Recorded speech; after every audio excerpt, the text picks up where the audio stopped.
Okay, so I'm going to be dredging, and for dredging, you need to have first your flour, second your liquid ingredient, eggs and milk, and then three, your outer coating, whatever you want it to be. I'm going to be dredging it.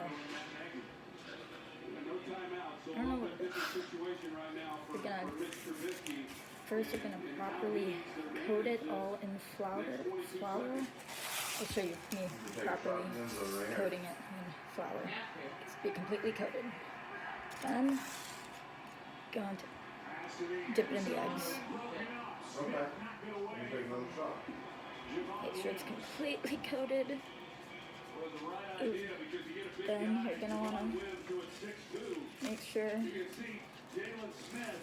it's completely coated in your outer coating.